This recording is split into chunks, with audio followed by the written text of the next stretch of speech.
Yeah, to an extent, because there is a perception issue.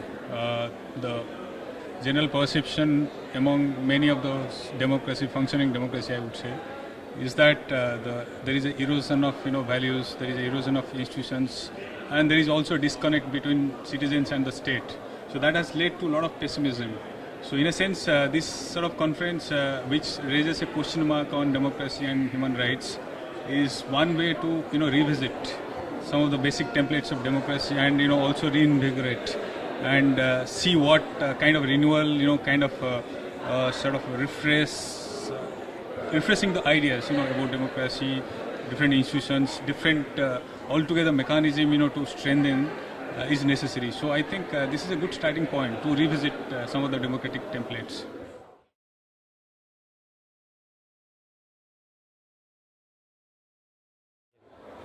See, some of the key trends within the Asia-Oceania is one, there is a considerable decline in terms of inclusion. Although political participation has increased and more marginalized groups have become part of the democracy, yet the participation and inclusion has become meaningless because there is a huge inequality, there is a huge disparities.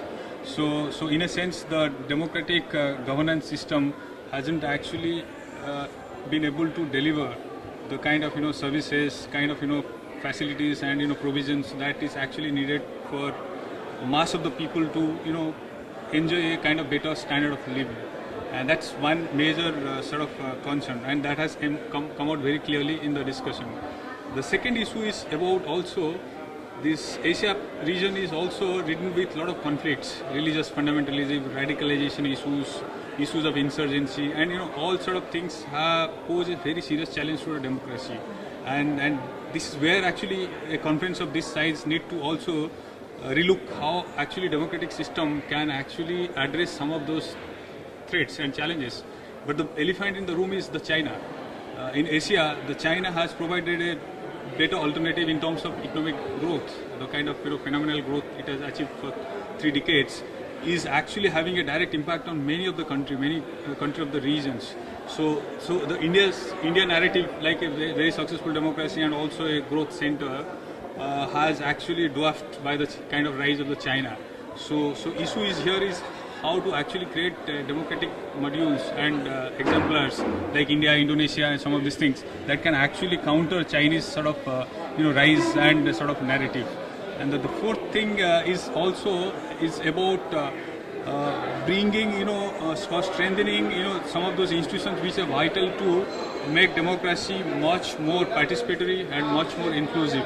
And that is where I think most of the people in the panel actually in the group agreed that we need to do more at the regional level to create subgroups, to create strengthened institutions like ASEAN or SAARC that can actually play a pivotal role in terms of strengthening democracy. So you can have more frequent dialogues among different countries in the Asia, and also ensure that these sort of exchanges, best practices are also shared and their values are also respected.